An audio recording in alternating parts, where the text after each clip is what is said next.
Welcome to Grammar the Right Way. In this clip, we're going to be looking at how to punctuate dialogue correctly. Look at the dialogue below and you'll notice that the first sentence has been punctuated for you. Notice that the sentence is in two parts. There is a direct speech, that is, the words that are actually being said by the speaker,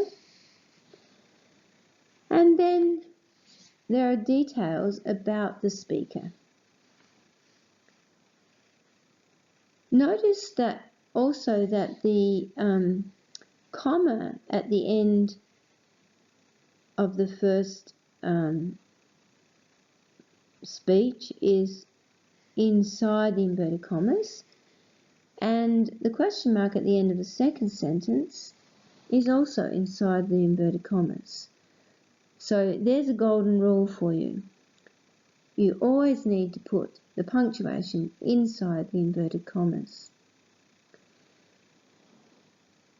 So let's look at the next sentence and pause the clip and see if you can successfully punctuate this sentence. Just as with the first sentence, the best place to start is to work out what is actually being said. Where is the direct speech in this sentence? So I'll do it later, Mum, is clearly what is being said. So we need to put the inverted commas around that. But we also need other punctuation. Perhaps you've already noticed that we have mum here being used as a name, so that of course should have a capital letter. And that should also be defined from the rest of the sentence, from the main clause, by a comma. You notice that the verb that's being used to describe the way Peter is speaking is yell. So naturally, I'm sure you would have put in an exclamation mark there. Anytime you see anything like screamed, yelled, hollered, etc., you would need an exclamation mark. There's one thing missing. I hope you didn't forget it, and that is full stop at the end of the sentence. Now please have a look at the harder sentence below and stop the clip again and see if you can work it out yourself.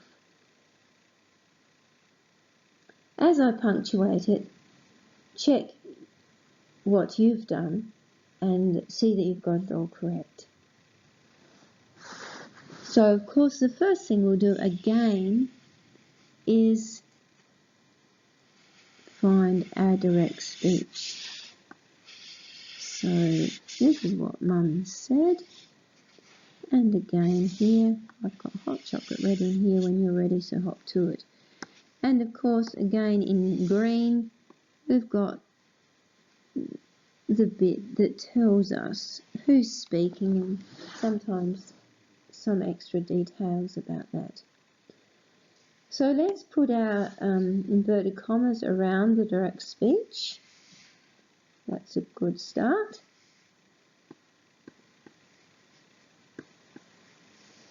And then we have to work out other punctuation. Of course, capital letters for Nan and Pop, and for Mum. And the end of the first sentence comes here. No, I want it done immediately. You have a main clause, I want it done immediately, so that has to be defined off from the no with a comma. Let's look at the second sentence. Nan and Pop are coming over in half an hour and I don't want them tripping over your bag and breaking their hips. Well, hips is the end of the second sentence, but of course, in the written form, it's not the end of the sentence. The end of the sentence is actually at voice. So that's where our full stop has to go. So what do we do here? Well, in this case, we put a comma. Of course, this is the third sentence, and so that must begin with a capital letter, and it must end with a full stop.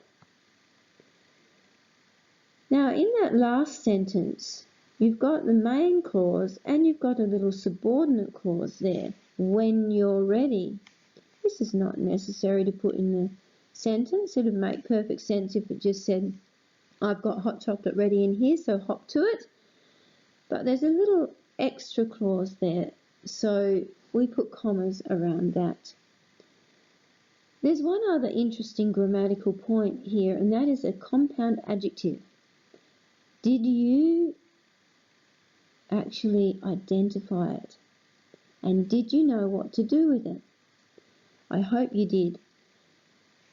We have this compound adjective here, don't argue with me tone of voice. So what tone of voice is it? A don't argue with me tone of voice. So don't argue with me is what we call a compound adjective. And whenever we join two or more words together to describe another word, we need to put hyphens between those words. All right, I think we've got everything now. So let's move on to our summary page. And let's just remind ourselves what we have to do when we're punctuating dialogue.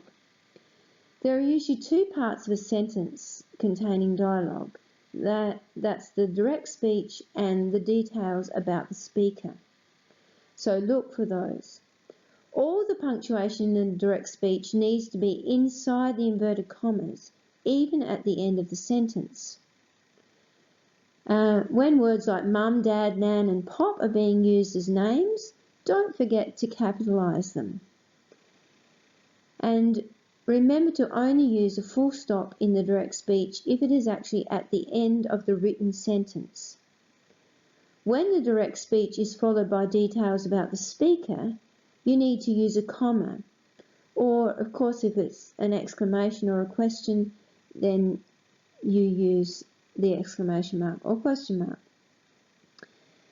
Alright, so it may have sounded quite complicated, but once you know the rules, punctuating dialogue is quite simple. If it makes you feel any better, in Thai they have 5 different tones, so even though they don't have any punctuation at all and even no spaces between the words, they do have other complications. So just get used to the way we use our punctuation in English. It is actually a wonderful thing because it provides so much information to the reader to help them understand what it is that you're saying. So this is Miss Wright saying, pop gun my car. See you later.